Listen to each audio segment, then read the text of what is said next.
And welcome to another edition of Spits and Suds. I'm Gavin Spittle of 105.3 The Fan. Thank you so much for listening and taking part in spreading the word about Spits and Suds. We truly appreciate it. We got a great program today.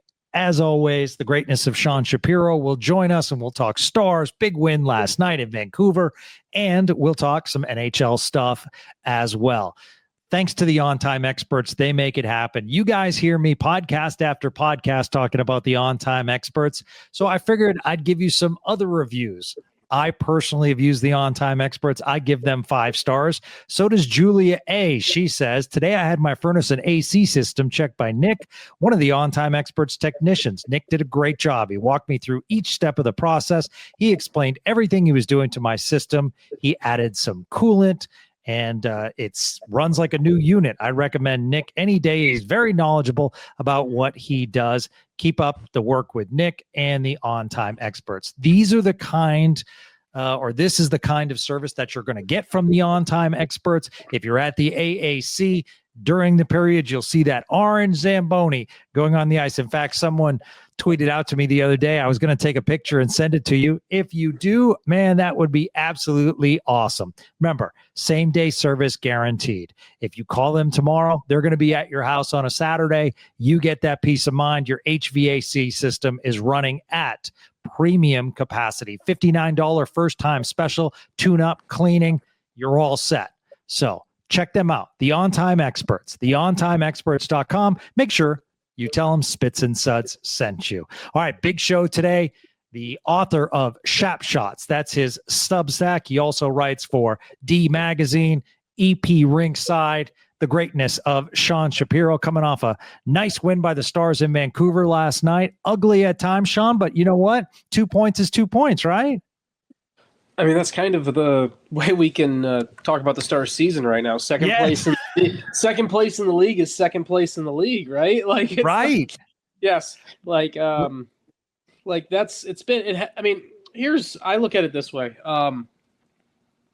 Last night was a really good example of they found a way to win. They're finding ways to win when there's so much parity in this league right now. And I think winning ugly is still a skill too. You obviously like to see it cleaned up and everything, but yes, there's a lot worse places you can be right now. And so I thought last night was a good example of you got to learn how to win ugly sometimes. Yeah, you're absolutely right. In fact, you write about it in your one of your recent Shap Shots, and it just basically says, "Are the Stars good?" Yes, is that what you basically meant? Yeah, like they are good, right? But it's the whole they're good. They haven't been pretty, but there's 2 levels to it. One, there is I think we're getting about 5 or Gavin, I'm not sure what the right line is on this because you go from one coach to a new coach. Like, I don't know when. I kind of struggle to think of what the line is when we can stop. Like when people talk about a rookie player, right? They talk about once they hit like 40 games, there's a lot of coaches that are like, that guy's no longer a rookie. He's played 40 games in the NHL. He knows what he's doing, right? Yeah. And so for a while we've been able to be like, oh, it's the coaching change, new system, this, that, and the other, and everything like that. And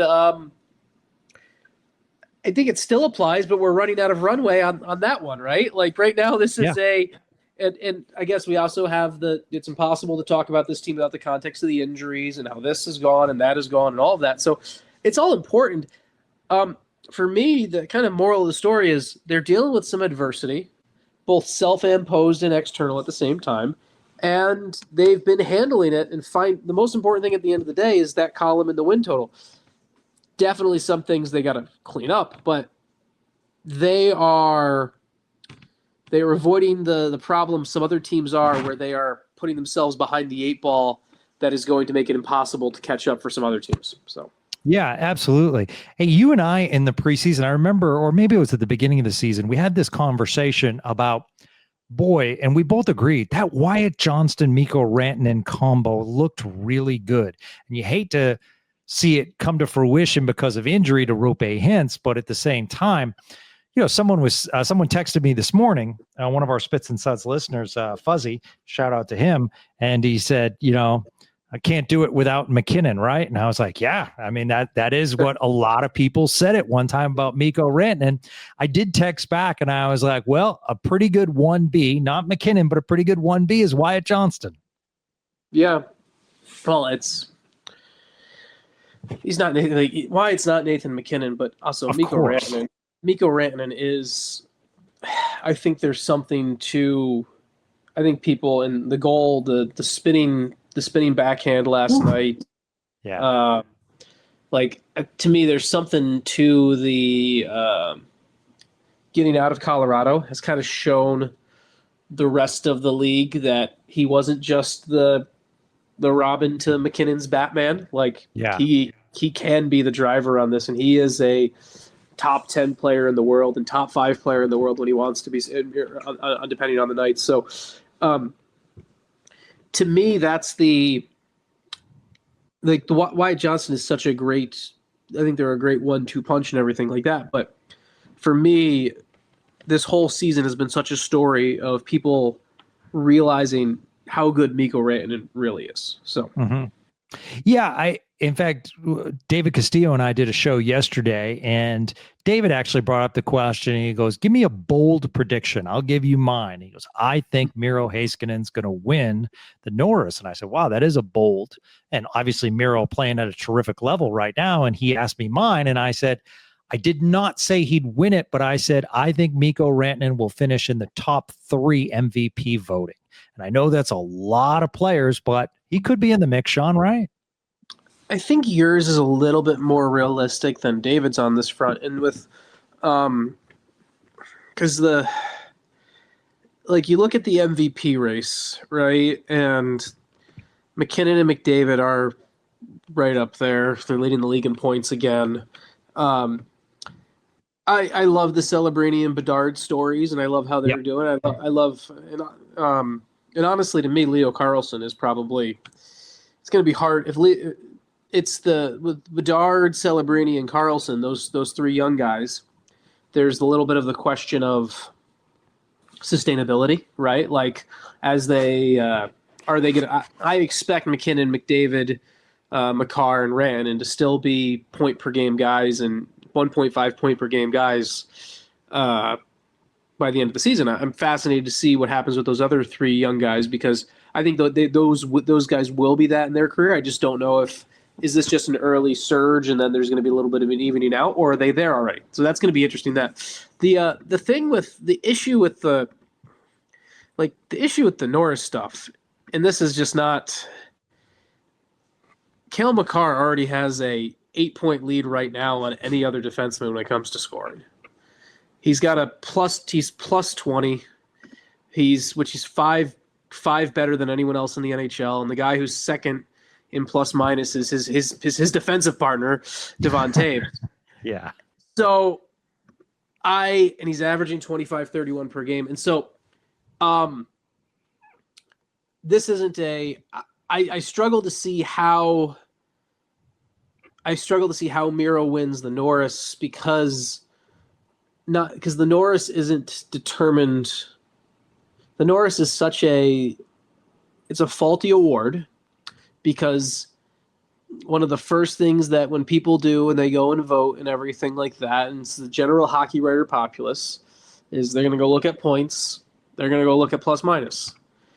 And right or wrong, that's what a lot of hockey writers look at. I think a lot of people have looked at some other advanced stats as well. They also go look at time on ice. And right now, Miro's got 19 points in 21 games. That's great. But Makar has 28.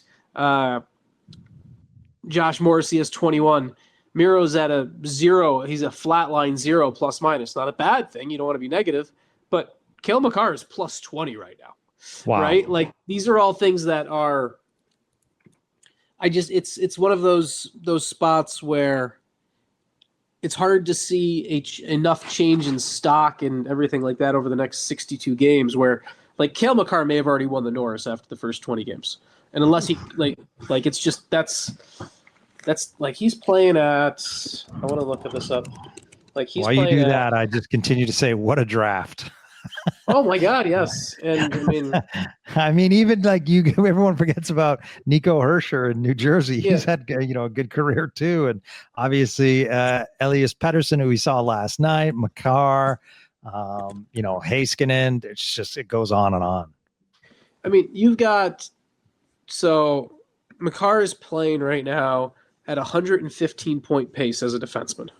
Wow.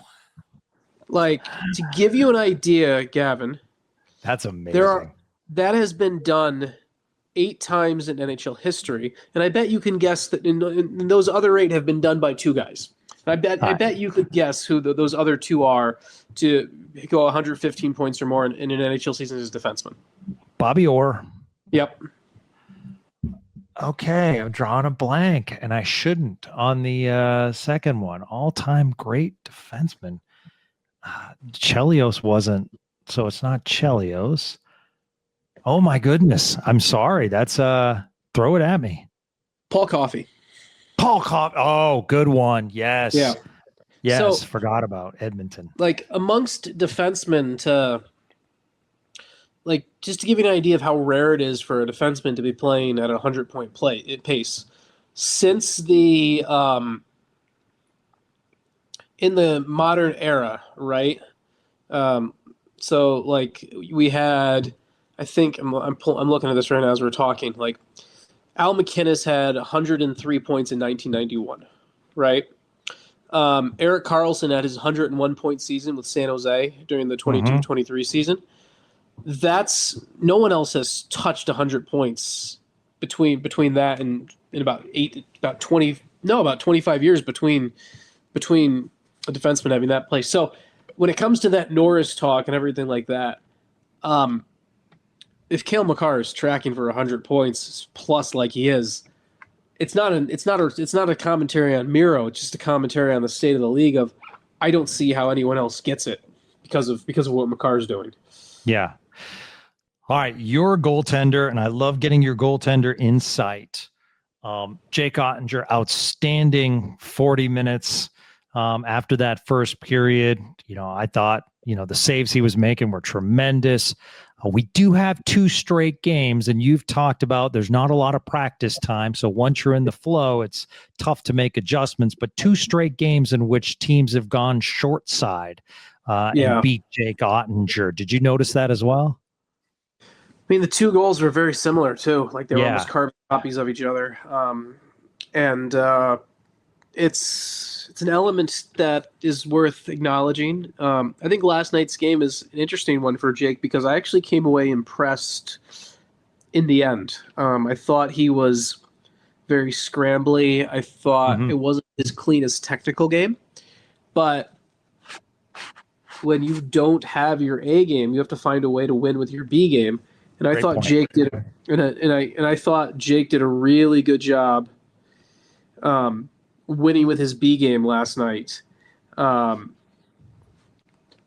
think that's a good thing to build forward on, and it's build some confidence. And you'd like to see some of the foundation reestablished when it comes to the footwork and the play reading and everything like that. But I think if you're the Stars today, you guys are sitting down at the hotel. You're sitting at the hotel thinking, okay, we won with our B game. Now we just need, if we can win with our B game, just think about how good we can be with our A game. So yeah, you're absolutely right. Okay, was wondering last night as I was looking at the schedule, Calgary Saturday night, hockey night in Canada. Have you ever talked to players from Canada about playing? Because I mean, we talked about, you and I, about Hryckowian and Bork playing in Montreal and how special that was. I can only imagine the thoughts. It can't just be any other game, especially for some of the young guys, knowing that what you grew up Saturday in front of the TV, watching all these play, and now you're one of those players. It's got to be kind of unique from any other game. It's, I think it's it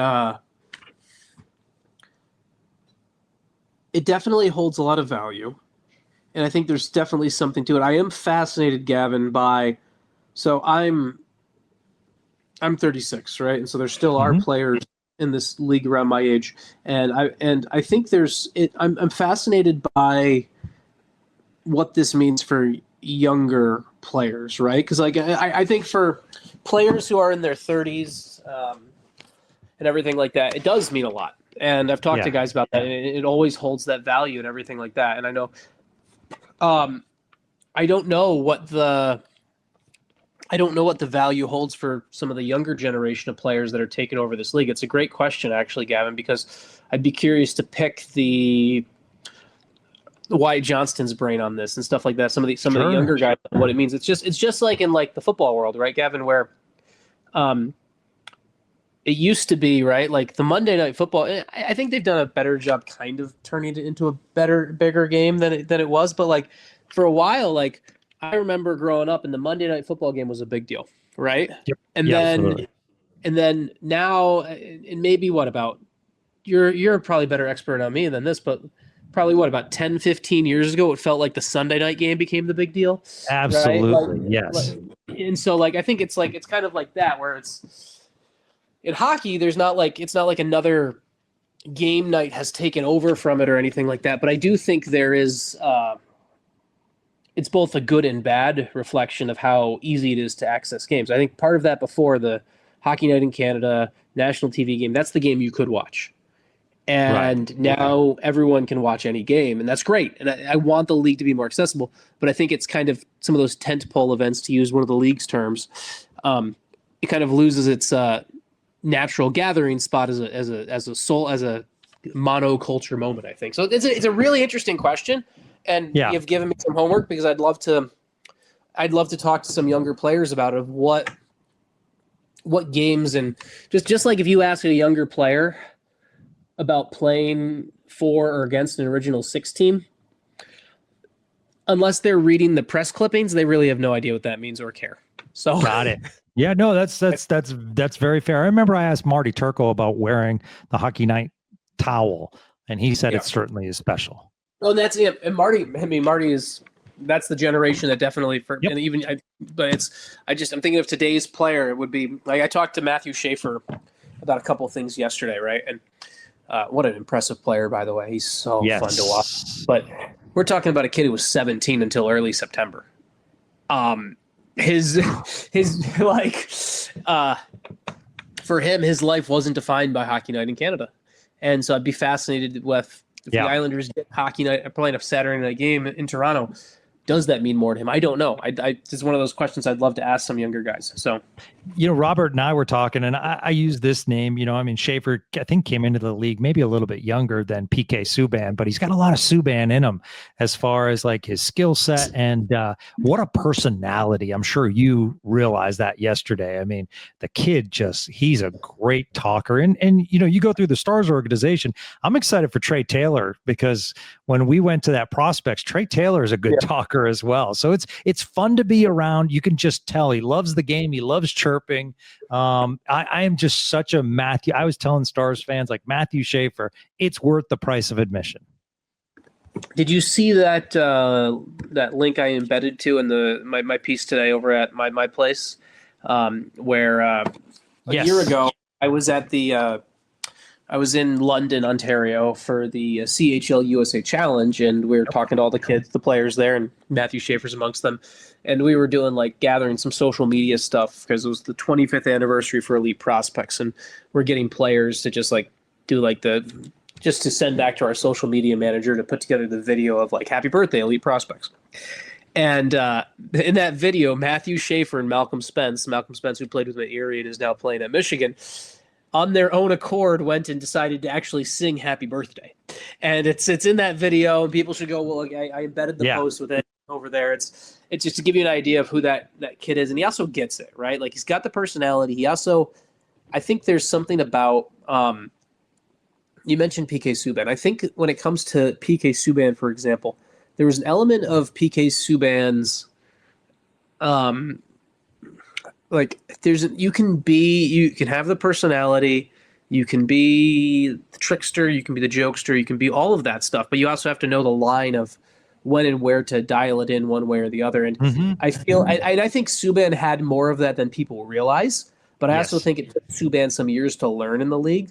I think Schaefer has kind of entered the league a little bit more understanding of all of that off the bat. And it's, I don't want to trauma porn anything or anything like that, because like oftentimes people make a big deal about, but there is something too where this is a kid who has gone through some stuff with his mom's battle with cancer and everything. Like he understands what things are all about, right? So no, that you're absolutely right. All right, a couple quickies for Stars notes. Hryckowian once again on that first goal. Great hustle play. Thought he made some great plays last night. Looks like a nice pairing between him and Bork. Beck's the third on that line. I'm probably looking too far ahead because I think your answer would be, let's see how it plays out, Gavin. But I also look at this lineup and I look at the players that you can send down, and, they're pretty limited in what they can do. Yet I'm really happy for him. I think he's shown well since coming up. Yeah, he's a good player, right? Like I think he's such a good example of value you want to find in free agent. I like the way he works. I like the way he brings so many elements to the game. And it's a really good he's the type of guy who, when he signed with the Stars, he obviously looked at their depth chart and everything like that, and saw the reality of, after with some traded prospect pool pieces like Dallas had, there was going to be some more opportunity here, and credit to him for figuring that out. I'm honestly fascinated. He's got a brother, Dylan Hryckowian, I believe. Really good in Northeastern. Yeah, and who is going through a similar, who was getting NHL attention last spring as well from many teams. I don't know if Dallas was or not, but I know he was getting. And so I'm fascinated to see if Justin is paving the way for, like, if I would not be stunned if there's a world where come March or April, Steven Meserve, because I know Steven will get it first since it's related to Texas. Like, Steven Meserve is breaking that Dylan Hryckowian is joining the Texas Stars. Like, would you be? I wouldn't be stunned if something like that happens in this world. No. You know what? I think, did they have him at prospects camp? They did not. They had. Okay. They did not. He was. Okay. He thought. Yeah. So. Okay. And from the faceoff dot this year, 57.7. So yeah, that's pretty good. Good numbers, 57.9. The other question I had for you, and you on DLLS last night pointed out a really, really great point about Alec Petrovic and what he means, and just a great room moment as far as, unfortunately, getting knocked out of the Western Conference Finals and then making the decision, didn't have to, but went down to join his brothers as the Texas Stars were fighting to get into the Calder Cup, and, rejoin them when he didn't need to. And I think overall, considering the injuries, him and Big Bish have been playing pretty well. Yeah. I was just wondering, because, listen, it's based on injury, but, the pairing of Capobianco and Kolyachunuk, is there any thought from you, Sean? Because it seemed as though, they were hemmed in their zone at times. Would you split maybe Bischel and Petrovic up and pair one with each for a little bit more NHL experience and a little bit more size on that pairing? I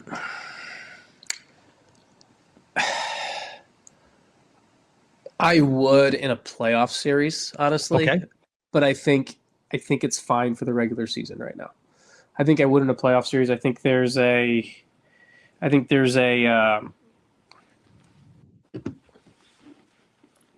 something to letting Bischel and Petrovic continue to play well, because I think you want to build towards your ideal six in your ideal six for the postseason. I think that's okay. So,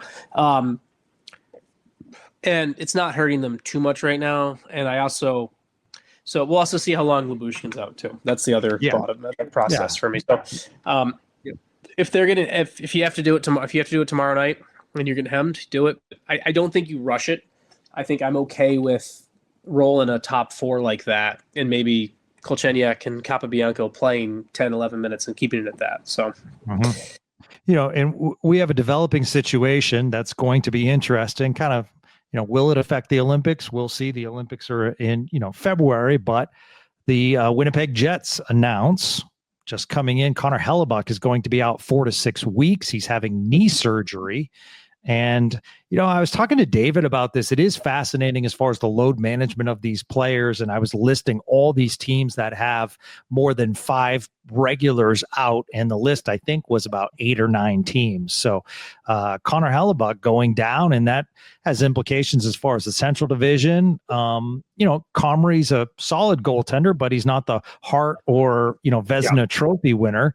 And Correct. Now you're heading into February. And if you got a guy coming back from knee surgery, do you really want him to go through the Olympics, knowing that it's likely you're going to have a playoff run as well?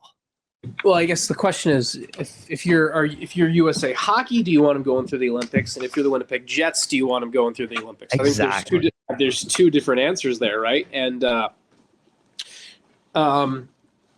that's a fascinating. That's a fascinating collision of interest there. Just like, I think there's going to be a couple. There's going to be definitely some players, and it's Connor Hellebuyck's one, but like, do you really think the Florida Panthers and the Ottawa Senators want the Tkachuk brothers playing at the Olympics? Like you think, like obviously for USA Hockey and everything like that, we want to see them playing and everything like that. But if you're the Florida Panthers and Ottawa Senators and you're talking about your bottom line at the end of the day, do you really want to see them playing at the Olympics when they're coming off injuries like they are? Or do you want to just be like, hey, you know what? I want Matthew Tkachuk to be – I want that 2 weeks to be – if he's gonna be ready in time for that, I want that to be training time. I don't want that to be Olympic hockey where he's going to run through a wall for his country, right? It's an interesting thing. And it goes back to the greater Olympic question. I am very excited about it, Gavin. I'm very excited about the Olympics. I'm very excited about best on best hockey. But I'm also the person that would watch Olympic hockey whether it had NHL players or not. I'm the person that's going to go watch the NTPTP U17 team play the Madison Capitals later today. So I'm not the norm, right? So, but I also understand where I know there's been some grumbling from NHL execs about it and what it means, and they signed the deal, so they're going to honor it and everything like that. But I also always go back to the thing. I think you and I have talked about it on this show.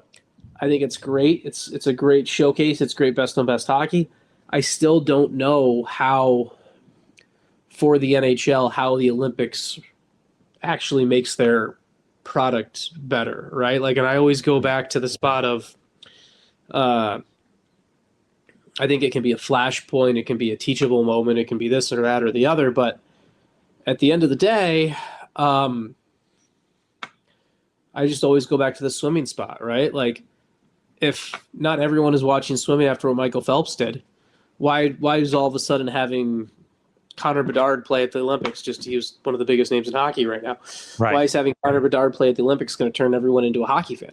I think there's a disconnect from what people use as I think there's sometimes these false arguments people use where they're like, oh my God, sending NHL players to the Olympics is going to be great. It's going to turn everyone into hockey fans. Right. I don't think that's the case. I think it's more fun, and I want it to happen from a selfish perspective because I want to see it and I want to watch it, and as I love the storylines of it all. But it's not a and this. So now think about this from a business owner perspective to anyone listening, right? If you're the Winnipeg Jets and your real bottom line is, at the end of the day, is winning hockey games and the revenue from advancing a round or two in the playoffs, is Connor Hellebuyck playing for Team US at the Olympics really the best thing for your business? Probably not, right? Like, it's like, I think these things are all fascinating, and it's why this is it's not just a black and white scenario like people sometimes try to make it with the Olympics. So I don't know. I've my views and thoughts on this piece have evolved with how things have gone. It's been an interesting thing to kind of watch, even for myself, to see all that. So yeah, we'd be looking at the first or second week in January. And he'll be back in time to be on that team, right? Yeah. Like he will be on that team. There's no way he's not on that team. But I do think there is now an opening for Jake Oettinger from the perspective of if you're Team USA and you're Jake and you start playing really well right now, all of a sudden you have an actual chance of winning that number one job potentially that was not open before this injury. Right. Yeah. And we end on this. More news coming in. Always try to give it to you on Spits and Suds. Mikko Rantanen fined $2,000. I think he can afford it for embellishment diving. So he had received a warning previously late last year, and this was his first citation. 2,000. It goes all the way up. Your eighth citation is $5,000. What's interesting, Sean, is after the fourth, the coach starts to get fined. So, like on the eighth citation, the player gets fined 5,000. The head coach gets 5,000. So thought that was fascinating. I'm looking this up right now. So to give people an idea of what getting fined $2,000 means to Mikko Rantanen. Like and dinner? This is obscene. Like Mikko Rantanen makes he makes $64,516 a day. Right? He makes 12 million. He makes 12 million a season. I just did the math. Someone can check me at home, but he makes 12 million a season. There's 186 paydays. They get paid by the day. I mean, like that's the rate so his per day rate is $64,516. So him getting fined $2,000 is it's worth the head nod, right? It's worth the chance. He'd rather have the power play time. Exactly, right? Like it's wow. That is like you just put it in a non-understanding perspective. Yeah. That because I was thinking to myself, $2,000. I'm like, you know what? That $2,000's $2,000, you know. And then when you put it in that perspective, it's like, okay, you know, that's the equivalent of filling up the gas tank for Mikko Rantanen. Correct. It's it's. That is funny. Well, hopefully Duchesne comes back soon. That would be cool. Where he plays, excited to see that. There's just so much going on. It's hard to believe we're already done with our 30-minute show, man. You were cranking out the answers today, and we got a lot in. I really appreciate this, man. You bring it, and I just love the back and forth, and it's so fun to talk about this team that's, you know, with all the injuries and everything like that, new coach involved, new players involved, they're just getting it done. And it really is a fascinating watch night after night. It is. It really is. And they've turned a very, tell me if you agree with me on this, Gavin, but this season has felt more intriguing than past regular seasons, right? Yes. Like it's been like, and not that the expectation and the end run isn't the same, end goal is the same as the past couple of years, but the past couple of years, the regular season felt like just like, all right, you just got to lock in for the spring, not for you and I, but for everyone else, for the rest of the world, right? Like, you just got to lock in for the spring and see what happens. This team's done a really good job of both intentionally, unintentionally, and then also add in some fun off-ice drama of legal entities coming in as well. They've done a pretty good job, that too. Contributing to the soap opera of everything. So yeah, they definitely. Oh, that's great. They are keeping it interesting on and off the ice. Sean, you're an absolute beast. You can check out and subscribe to Shap Shots. As he mentioned, a great video from Matthew Schaefer today. He talks about Schaefer's success. Talks about the Islanders and Patrick Waugh as a coach and the retribution. Obviously, he does a lot of Stars knowledge, Detroit Red Wings, NHL knowledge, covers, CHL, just so many things. So that's at Shap Shots. You can also check him out on D Magazine, at Sean Shapiro. Terrific holiday gift. You can order it now. We Win Here. It's by Sean and Steven Meserve of 100 Degree Hockey, talking about the Texas Stars, the Dallas Stars. So that's a wonderful holiday gift if you want to get someone in your life a Stars gift. Thanks so much, man. We'll catch up with you soon. Yep, always fun, Gavin. Looking forward to it. And if I'm sure we'll probably talk before. If we don't, everyone who's listening, happy Thanksgiving. Best to you and yours. I'll just say it now, just in case we don't record before next week. I know it starts to get hectic for everyone. So yeah, no, it does. Happy Thanksgiving, everyone, and we'll be back with another episode soon. And we're excited to have Sean throughout the season. He's so nice to give his time to us. For the on-time experts, also our producer Gregory Finley, who's a beast. Thank you so much for listening to this episode of Spits and Suds. We'll be back soon. Until then, have a great day, everyone.